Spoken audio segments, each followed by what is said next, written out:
Favourite food இட்லியா dosa? Dosa. Dosa or parotta? Dosa. Dosa or pasta? Dosa. Dosa or puttu? Dosa. Dosa or biryani? Dosa. மாவு கம்பெனிலாம் உங்களை பிராண்ட் அம்பாசிடரா கூப்பிடுவாங்க. நானா அவ்வளோ தோசை பிரியா? தோசை ரொம்ப பிடிக்கும். ஆமா, தோசை அதுதான் என்னோட எனக்கு தெரிஞ்சு கோ டு ஃபுட். அதுதான்.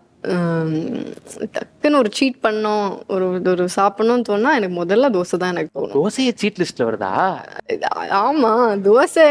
தோசை இப்போ ஒரு பிரைமரி டிஷ். அதான் ஆக்சுவலா அது பிரைமரி டிஷ் தான். அதனால தான் தோசை ரொம்ப பிடிக்கும். ஆனா நம்ம தோசையை மட்டும் சாப்பிட்டே இருந்தோம்னா okay okay. Combination dosa with sambar chutney. ஆக்சுவலா எனக்கு தோசை வந்து எனக்கு தெரிஞ்ச தோசை எது கூட வேணாலும் போகும். அதாவது நான் தோசையும் புளிக்குழம்பு சாப்பிடுவேன், வத்த குழம்பு, தோசை, சாம்பார், சட்னி, தோசை, ரசம் கூட சாப்பிடுவேன். தோசை ரசம் சாமி விக்ரம் சார் மாதிரி இருக்கே. அதான். Okay okay okay okay.